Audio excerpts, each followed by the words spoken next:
আমার মনে বড় স্বাদ, আমি এদেশের মাটিতে উন্নত মানের প্রতিষ্ঠান গড়ব ইনশাআল্লাহ, যেখানে ছেলে মেয়ে বাংলা ইংরেজি আরবি উন্নত মানের শিক্ষা অর্জন করে জাতির অন্যায়ের বিরুদ্ধে লড়বে, মুখে কলমে মিডিয়াই লড়বে ইনশাআল্লাহ।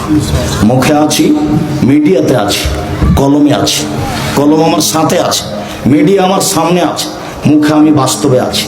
আর হাজারো ছেলে এরকম মাঠে আসবে ইনশাআল্লাহ, যারা মুখে কলমে মিডিয়াই মাঠে থাকবে ইনশাআল্লাহ। আমার এটা জোরালো দাবি, আমি দাবিতে সফল হব ইনশাআল্লাহ। ধর্মের ব্যাপারে জাতিকে ফাঁকি দিয়ে আমি পরকাল হারাতে রাজি নই। বাংলাদেশের সর্ববৃহৎ প্রতিষ্ঠান জামিয়া সালাফিয়া, বাংলাদেশের সবচেয়ে বড় প্রতিষ্ঠান জামিয়া সালাফিয়া, শিরক মুক্ত প্রতিষ্ঠান জামিয়া সালাফিয়া, বিদআত মুক্ত প্রতিষ্ঠান জামিয়া সালাফিয়া, দল মুক্ত প্রতিষ্ঠান জামিয়া সালাফিয়া, সংগঠন মুক্ত প্রতিষ্ঠান জামিয়া সালাফিয়া, হিংসা মুক্ত প্রতিষ্ঠান জামিয়া সালাফিয়া। জামিয়া সালাফিয়া প্রায় 5000 ছেলে মেয়ে পড়াশোনা করে,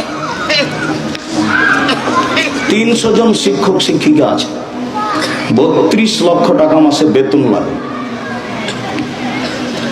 দেশ বিদেশের শিক্ষক, 410 জন এতিম আছে। এদেশের সর্ববৃহৎ প্রতিষ্ঠান।